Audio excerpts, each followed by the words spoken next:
For 21 years, the Rogers Writers Trust Fiction Prize has celebrated the very best in Canadian fiction. Today, we're joined by this year's winner, David Chariandy, with his novel, Brother, and congratulations to you. Thank you so much. Let's talk about the fact that this was a long time coming. You wrote your first book, got critical acclaim, and everyone was waiting for the next. It took 10 years for you to write this book. Yeah. So you call it a short story in that it's 170 pages long, right? But it took a long time to write. How come? Well, I think I was so invested in the story I was telling. I was so invested in representing the vitality and just the life within Scarborough, the suburb that I set the novel in.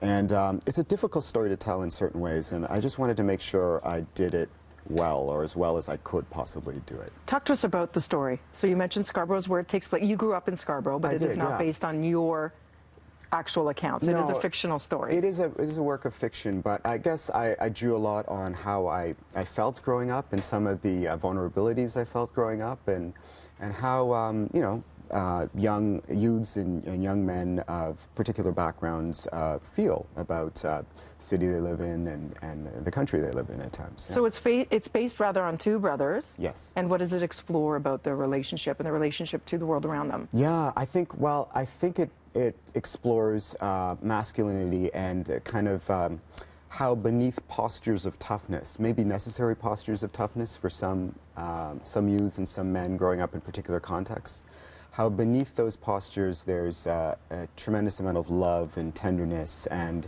an awareness of vulnerability. And I wanted to pay homage to the recognition of that vulnerability among young men. And it also looks to the criminalization based on skin stereotypes, prejudice, which is so timely right now, but you didn't intend for that.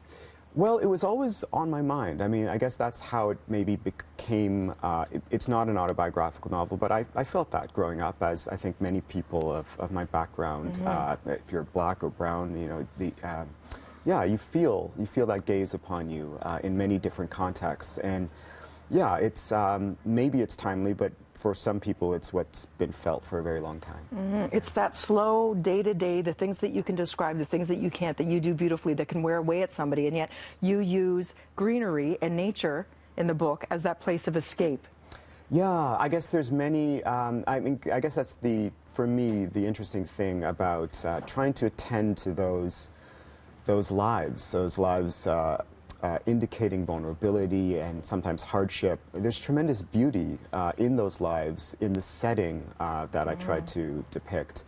And it is about greenery, and it's also about the everyday beauty in ordinary life, inside the homes, in the gestures one exchanges in the streets. So I wanted to capture that beauty as well. That which nurtures and fills us despite what's happening on the outside, and allows us to hope and to dream and to live the best life.